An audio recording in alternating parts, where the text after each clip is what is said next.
गठिया के मरीज वो कौन सी 7 गलतियां करते हैं जिसके कारण उनको उनके इलाज का डिजायर्ड रिजल्ट नहीं मिलता और वो जीवन भर स्ट्रगल करते रहते हैं। आज हम इसी बात पर चर्चा करेंगे। गठिया या रूमेटॉइड आर्थराइटिस या जिसे हिंदी में आमवात भी कहते हैं या किसी प्रकार की इन्फ्लामेटरी आर्थराइटिस, इसके अंदर मरीज जो सबसे पहली गलती करता है वो है कि अपने भोजन के प्रोटोकॉल को, डाइट को वो प्रॉपर फोकस नहीं करता। देखिए, इन सभी इन्फ्लामेटरी आर्थराइटिस में मरीज के शरीर में जोड़ों के अंदर सूजन आता है और अगर मरीज एंटी इन्फ्लामेटरी डाइट ले रहा है तो उसकी सूजन डाइट के कारण घटेगी और दवाइयों के रिजल्ट एफिकेसी इंप्रूव होकर मिलेगी। वहीं अगर मरीज प्रो इन्फ्लामेटरी डाइट ले रहा है तो उसके शरीर में सूजन बढ़ेगा भोजन के कारण और बीमारी के कारण भी। ऐसे में उसके दवाइयों के डोजेज ऑटोमेटिकली बढ़ जाएंगे। फिर दवाइयों के डोजेज इतने एलिविएट हो जाते हैं कि उसके साइड इफेक्ट आने लगते हैं तो मरीज सारी दवाइयां ही बंद कर देता है, तो स्थिति और बिगड़ जाती है। अब ये प्रो इन्फ्लामेटरी या एंटी इन्फ्लामेटरी डाइट है क्या? एंटी इन्फ्लामेटरी डाइट जैसे आपने सुना होगा कि अगर हल्दी का सेवन करें या फिर फ्रेश वेजिटेबल और फ्रूट्स अपने डाइट में ज़्यादा इंक्लूड करें तो ये एंटी इन्फ्लामेटरी है। कई प्रकार के ड्राई फ्रूट जैसे आलमंड, वॉलनट या फिर कुछ फिश जिनके ऑयल या फिर फिश खाने से भी सूजन कम होता है क्योंकि उसमें ओमेगा 3 फैटी एसिड होता है। उसी तरह कुछ डाइट प्रो इन्फ्लामेटरी हैं, जैसे भाजियों के अंदर अगर अपन देखें तो आलू, टमाटर या बहुत ज़्यादा मीठी चीज़ें जो आपके शरीर में कार्बोहाइड्रेट की मात्रा बढ़ाती हैं, फ्री रेडिकल को बढ़ाती हैं, वो अपने आप सूजन को भी बढ़ाएंगी। उसी तरह जिन चीज़ों में ओमेगा 6 फैटी एसिड है या फिर सैचुरेटेड ट्रांस फैटी एसिड है, तो ये सारी चीज़ें प्रो इन्फ्लामेटरी है जिससे मरीज को बचना चाहिए। परंतु अक्सर होता क्या है, अगर मरीज एलोपैथीशियन के पास इलाज कराने जा रहा है तो वो बोल देते हैं कि इसका कोई संबंध ही नहीं है डाइट का, तो वो डाइट को इग्नोर कर दिया जाता है। परंतु डाइट स्वयं में एंटी इन्फ्लामेटरी और प्रो इन्फ्लामेटरी है, इसका सीधा सीधा असर उसके इलाज पे पड़ता है, इसलिए डाइट का पूरा ख्याल रखें। और अगर आपके पास में डाइट नहीं है, गाइड आपको नहीं किया गया है, आप नीचे दिए नंबर पर प्रेस करके या लिंक में जाकर के डाइट का ठीक से स्टडी कर सकते हैं। मेरे कई वीडियोस हैं जो इन्फ्लामेटरी आर्थराइटिस में डाइट पर पूरा इंसाइट देते हैं। इसके बाद में जो दूसरी गलती अक्सर मरीज करते हैं वो है फिजियोथेरेपी, एक्सरसाइज या योगा।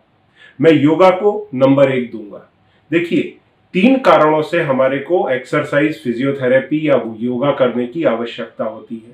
पहला कारण है हमारे सारे जोड़ों के मूवमेंट बने रहें, क्योंकि इन्फ्लामेटरी आर्थराइटिस में जोड़ों के अंदर सूजन आता है और धीरे धीरे जोड़ जाम होने लगते हैं। तो अगर आप रेगुलर हफ्ते में एटलीस्ट 5 दिन, अगर 7 दिन ना कर सके तो 5 दिन अगर 15-20 मिनट, आधा घंटा भी एक्सरसाइज करते हैं या योगा करते हैं तो आपके जॉइंट्स के मूवमेंट परफेक्ट मेंटेन रहते हैं। दूसरी वजह ये सब करने की होती है कि आपके लिगामेंट, टेंडन, मसल जो जोड़ों के चारों तरफ है उनकी स्ट्रेंथ बनी रहे। स्ट्रेंथ बनी रहेगी तो टेढ़ापन नहीं आएगा। नहीं तो आपने देखा होगा रूमेटॉइड आर्थराइटिस में लोगों की उंगलियां टेढ़ी हो जाती हैं, एंकाइलोजिंग स्पॉन्डिलाइटिस में लोगों की कमर झुक जाती है। तो इन तकलीफों से आप बच सकते हैं अगर स्ट्रेंथ मेंटेन रखी आपने, तो आपके जोड़ को लिगामेंट, टेंडन, मसल जगह पर साधे रखेगा। जैसे सड़क पर आपने देखा होगा बिजली के खंबे को 2 तार पकड़ करके रखते हैं तो आंधी में वो राइट लेफ्ट नहीं होता, तो ऐसे ही बीमारी की आंधी में आपके जोड़ों में टेढ़ापन आने से आप बचे रहेंगे। तीसरी वजह होती है स्टेमिना और एंड्योरेंस, क्योंकि रूमेटॉइड आर्थराइटिस या एंकाइलोजिंग स्पॉन्डिलाइटिस या दूसरी इन्फ्लामेटरी आर्थराइटिस कभी ना कभी आपके चेस्ट पर भी असर डालती हैं। उस स्थिति में आपको जरा सा चलने में थकान लगेगा, सांस फूलने लगेगी। तो ऐसी स्थिति में अगर आपका स्टेमिना फुल मेंटेन है तो आपको इस तरह की तकलीफें नहीं आएंगी। अब इसके लिए आप चाहे तो ये बाइसिकल भी चला सकते हैं जो मैंने साइड में दिखाई है, तो उससे स्टेमिना एंड्योरेंस बिल्ड होगा। या फिर आप ये ना करना चाहें तो ये रेस्पिरोमीटर है, इस रेस्पिरोमीटर से ब्रीद इन ब्रीद आउट करके या फिर सामने एक मोमबत्ती को जला लें, उसको फूंक मार करके बुझाने की कोशिश करें। तो ये करके भी आप अपने लंग्स की कैपेसिटी को मेंटेन रख सकते हैं। या सबसे बेस्ट है आप डेली योगा करें, क्योंकि योगा में जितने भी आसन हैं वो ब्रीद इन ब्रीद आउट के साथ हैं, तो ऑटोमेटिकली आपकी लंग्स कैपेसिटी मेंटेन रहती है। अब ये दो गलतियां आप ना करें। इसके बाद में जो तीसरी गलती आमतौर पर करते हैं मरीज, वो करते हैं कि वो किसी ऐसे डॉक्टर की तलाश करते हैं जो उनकी बीमारी को क्योर कर सके। देखिए, ये जो आर्थराइटिस हैं ये क्योर होने वाली बीमारियां नहीं हैं, ये कंट्रोल होंगी, आपकी लाइफ नॉर्मल निकलेगी, आप अपने जीवन में अपने जोड़ों पर चल फिर पाएंगे, अपने जीवन को नॉर्मल निकाल पाएंगे, बजाय इसके कि आप क्रिपल हो जाएं, हाथ पैर उंगली टेढ़े हो जाएं या आपकी पीठ झुक जाए, आप बिस्तर पर आ जाएं। इसके बजाय आप चल के फिर के अपनी नॉर्मल लाइफ निकाल सकते हैं। तो इसके लिए आपको डॉक्टर्स बदलने की जरूरत नहीं है, क्योंकि देखिए इन बीमारियों का इलाज इतना वेल एस्टैब्लिश्ड है और भारत के किसी गांव से लेकर के अमेरिका तक आपको सेम मेडिसिन मिलने वाली है, सेम सेट ऑफ मेडिसिन, खाली कंपनियों के नाम बदल जाएंगे, इलाज सेम रहेगा। तो आपको बजाय डॉक्टर्स बदलने के आपको एक ही थेरेपी को लग के करना चाहिए। जैसे होता है ना, अपन ने स्कूटर चलाया, कार चलाया, एक बार चौथे पांचवें गियर में गाड़ी पहुंच गई तो स्मूथ चली जा रही है हाईवे पे, फिर उसमें अपने को छेड़छाड़ नहीं करनी चाहिए, उसको एज इट इज चलने दें। पर मरीज क्या करता है, कभी एलोपैथ पे जाएगा, फिर कोई बोल देगा वो आयुर्वेद वाला क्योर कर देगा, उस पे चला जाएगा, फिर बोलेगा नहीं नहीं वो तो होम्योपैथ वाला करेगा। तो इस सारे प्रपंच के अंदर उसके जोड़ों की स्थिति खराब हो जाती है, बिस्तर पे आ जाता है, फिर उसके बाद में heavy doses of steroid, biologics, दर्द की गोलियां दे करके फिर मरीज को खड़ा करना पड़ता है। तो तब तक उसके डिफॉर्मिटीज आ जाती हैं। तो उन स्थितियों से बचना चाहिए, बजाय आप डॉक्टर खरीदने निकले या डॉक्टर डॉक्टर खेलने निकले, उससे अच्छा है आप कॉन्सेंट्रेट होकर के अपना इलाज करें। अब इसके बाद में जो चौथी गलती करते हैं वो अक्सर क्या करते हैं, कई लोग चाहते हैं कि सिर्फ दवाइयों से उनका इलाज हो जाए। तो सिर्फ दवाइयों से आप इलाज करने जाएंगे तो आपके दवाइयों के डोजेस बढ़ेंगे। आप समझें इस बात को। क्या होता है, आप डाइट फॉलो कर नहीं रहे, आप एक्सरसाइज कर नहीं रहे, सप्लीमेंट जॉइंट हेल्थ के ले नहीं रहे जो कि हर्बल या फाइटो सप्लीमेंट्स हैं, हाँ, या न्यूट्रिशनल सप्लीमेंट है, वो आप ले नहीं रहे, तो क्या होता है, पूरा लोड एलोपैथिक मेडिसिन पे आ गया या आपके सपोज आयुर्वेदिक या होम्योपैथी मेडिसिन पे आ गया। तो उसमें क्या होता है कि डोजेज ऑफ मेडिसिन इतने बढ़ जाते हैं कि आपको उसके साइड इफेक्ट आने लगते हैं या प्रॉपर रिजल्ट ही नहीं मिलते। तो जब आपको इतने अधिक साइड इफेक्ट आ जाएंगे, आप परेशान होकर दवाइयां ही टोटल बंद कर देंगे। फिर आपको खड़ा करने के लिए डॉक्टर को दोबारा से स्टीरॉयड, बायोलॉजिक्स, पेन किलर, जैसा मैंने अभी आपको बताया वैसा करना पड़ता है। तो ये आपको गलती नहीं करनी चाहिए। सिर्फ मेडिसिन नहीं, बाकी का जो प्रोटोकॉल है वो सारा फॉलो करना चाहिए। 5 पॉइंट पर इलाज करना चाहिए। पहला, डाइट। दूसरा, एक्सरसाइज। तीसरा, आपके न्यूट्रिशनल सप्लीमेंट। चौथा, एलोपैथिक या main stream medicine, whether it is allopathic, Ayurvedic, homeopathic, whatever. पांचवा, 3 से 6 महीने में ब्लड टेस्ट कराएं 2 चीजों के लिए। पहला, कोई दवाई का साइड इफेक्ट तो नहीं आ रहा। दूसरा, आपके शरीर में बीमारी का स्टेटस क्या है ये जानने के लिए। तो उसके हिसाब से डॉक्टर अपने डोजेज सेट करते हैं। इसके बाद में पेशेंट जो 5वीं मिस्टेक करता है वो ये है कि जब तक मैं दवाई लेता हूं मैं फिट रहता हूं, कोई तकलीफ नहीं होती, जैसे ही दवाई करता हूं मेरी तकलीफ बढ़ जाती है, तो फिर दवाई लेके फायदा क्या। वो इस चक्कर में सारी दवाई छोड़ देता है, बोलता है मैं तो अपने अंदर टॉलरेंस पैदा कर दूंगा दर्द सहन करने की, मेरे में बहुत ताकत है, मैं झांसी की रानी हूं या मैं राणा सांगा हूं, मुझे सब चलता है। दर्द क्या है। अब होता क्या है, जब आपको इन्फ्लामेशन होगा तो पहले इन्फ्लामेशन होगा, फिर उसके बाद में पेन धीरे धीरे बढ़ेगा। अब ये जो इन्फ्लामेशन होता है, जोड़ों के अंदर जो सूजन आती है, उसमें कुछ इस तरह के साइटोकाइंस बनते हैं जो आपकी कार्टिलेजेस को गला देते हैं। अब शुरू में तो आपको एहसास नहीं होगा, पर एक समय के बाद जब वो आपके गादियों को गला डालेंगे तो बाद में हड्डी पे हड्डी घसने लगेगी और फिर जो असहनीय पीड़ा होगी तब डॉक्टर सीधा आपको बोलेंगे अब आप जोड़ बदली करा लो। तो कौन कौन से जोड़ बदली कराएंगे, घुटने का जोड़ बदली कराएंगे, कमर का कराएंगे, हिप कराएंगे, स्पाइन की सर्जरी कराएंगे, उंगलियों की कराएंगे क्योंकि उंगलियां भी टेढ़ी हो जाती हैं, पीठ झुक जाती है, तो क्या क्या सर्जरी कराओगे आप। तो ये गलती जो है आपको नहीं करना चाहिए कि दवाइयां जब तक खा रहे हैं तब तक ठीक रहते हैं। भाई यही तो पर्पस है, हमारा पर्पस क्या है, आपकी बीमारी कंट्रोल करना। आप दवाई खाएंगे कंट्रोल रहेगी, दवाइयां छोड़ देंगे धीरे धीरे धीरे धीरे अनकंट्रोल्ड हो जाएगी। तो पर्पस ही ये है, तो पर्पस सॉल्व हो गया, फिर आप क्यों उसके साथ में, एक मैं टर्म यूज करता हूं, मस्ती कर रहे हो, वो नहीं करना चाहिए आपको। अब कुछ लोग जो छठवीं गलती करते हैं, इसमें क्या करते हैं, टेस्टिंग।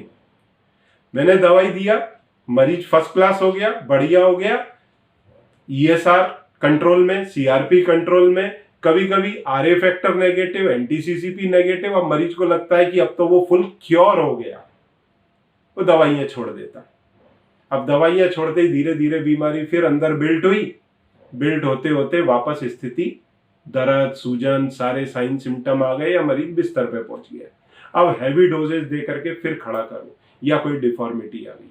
तो ये जो आरएनडी होती है ना, कि ट्राई करके देखूं कि अब मेरे को ये दवाई छोड़ने से कितना दर्द होता है कि मैं क्योर हो गया, ये आपको नहीं करना चाहिए। अगर आपका आरए एंटीसीसीपी एक बार पॉजिटिव आ गया तो आपको हरगिज नहीं करना चाहिए।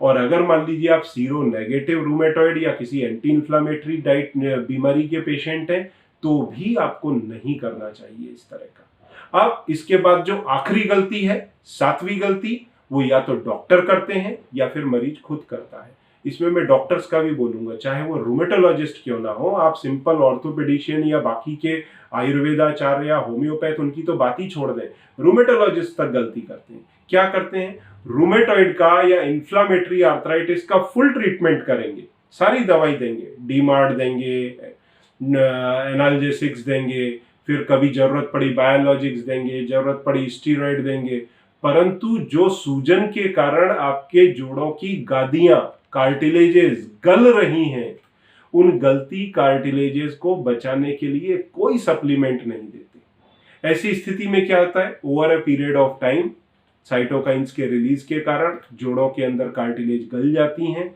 या फिर जो इन्फ्लामेटरी टिश्यू है वो कार्टिलेज में इन्वेट कर जाता है या फिर बोन तक इन्वेट कर जाता है। फिर डॉक्टर एक सिंपल डायलॉग देते हैं, आपकी तो कार्टिलेज गई, अब आप सर्जरी करा लो।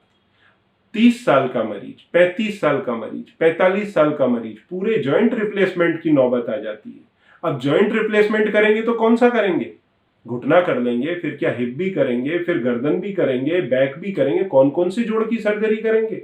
अब यहां मरीज को एक और कंफ्यूजन होता है, घुटने की सर्जरी करा ली क्योंकि घुटने में ये ऑस्टियोआर्थराइटिस हो गया रूमेटॉइड के साथ में अर्ली एज पे, तो उनको लगता है मैंने सर्जरी करा ली तो बीमारी को हरा दिया। सर्जरी कराने के बाद में फिर केयरलेस हो जाते हैं, फिर नंबर लगता है हिप जॉइंट का, अब हिप भी सर्जरी कराओ, तब तक मरीज त्रस्त हो चुका होता है। तो ये सारी गलतियां आप ना करें। इससे बचाव के लिए आपको कार्टिलेज को बचाने के सप्लीमेंट डे 1 से लाइफ टाइम कंटिन्यू करना चाहिए। जैसा मैं अक्सर रिकमेंड भी करता हूं कि आप जॉइंट फ्रेश टैबलेट या पाउडर लें साथ में, या फिर ऑनटोज लें। तो ये basically CDRI, central drug research institute of India, Lucknow का रिसर्च प्रोडक्ट है, जिसमें उनका ये क्लेम है कि ये कार्टिलेजेस को डैमेज होने से, घसने से बचाता है, उनको रिपेयर करता है, थिकनेस कम होने से रोकता है, जिससे मरीज अपने जॉइंट्स को लाइफ टाइम यूज कर सकता है। और ये नैनो टेक्नोलॉजी बेस्ड प्रोडक्ट है, जिससे जोड़ों के अंदर इसका प्रॉपर कॉन्सेंट्रेशन बनता है, कार्टिलेज को ये स्टिमुलेट करता है सेल को मल्टीप्लाई करके थिकनेस को मेंटेन रखने के लिए। साथ में सूजन को कम करता है, जोड़ों के अंदर दर्द को कम करता है, तो मरीज को ओवरऑल लाभ होता है। तो इन्फ्लामेटरी आर्थराइटिस की मेडिसिन के साथ में या तो जॉइंट फ्रेश या फिर ऑनटोज अगर मरीज लेता है, they will get the best results, और उसके जॉइंट्स जो हैं लंबे समय तक या लाइफ टाइम तक प्रिजर्व रह सकते हैं, उनको वो यूज कर सकता है। और इसको यूएस में भी पेटेंट मिला है, इंडियन पेटेंट अवेटेड है, जल्दी ही मिलेगा। इसका आप इस्तेमाल करें, ये टैबलेट और पाउडर दोनों फॉर्म में अवेलेबल है। तो ये 7 गलतियां आप ना करें, अपने जोड़ों को अच्छी तरह इस्तेमाल करें, अपने जोड़ों की हेल्थ का ख्याल रखें, अपनी ओवरऑल हेल्थ का ख्याल रखें, और अपने वजन को कभी बढ़ने ना दें। आपका नॉर्मल वेट मेंटेन करें, क्योंकि वजन बढ़ेगा तो आपके जोड़ों पर एडवर्स इफेक्ट डालेगा। तो वजन को भी कंट्रोल करके रखें। अब रूमेटॉइड या किसी और एंटी इन्फ्लामेटरी आर्थराइटिस रिलेटेड जैसे एनकाइलोजिंग है, या ऑस्टियोआर्थराइटिस या गाउट आर्थराइटिस रिलेटेड भी अगर आपकी कोई क्वेरी है, किसी भी प्रकार की आर्थराइटिस, क्योंकि आर्थराइटिस 100 से भी अधिक प्रकार की होती है, तो चाहे वो इन्फ्लामेटरी आर्थराइटिस हो या नॉन इन्फ्लामेटरी आर्थराइटिस हो, मेटाबॉलिक हो, आप किसी भी आर्थराइटिस को लेके अगर आपकी कोई क्वेरी है, आप नीचे दिए नंबर पर अपनी क्वेरी सबमिट कर सकते हैं, कॉल कर सकते हैं, या नीचे दिए बटन पर प्रेस करके अपनी इंक्वायरी डाल सकते हैं। मैं या मेरी टीम आपकी डेफिनेटली इसमें मदद करेंगे, पर इन 7 गलतियों से आप जीवन भर बच के रहें। Thank you very much.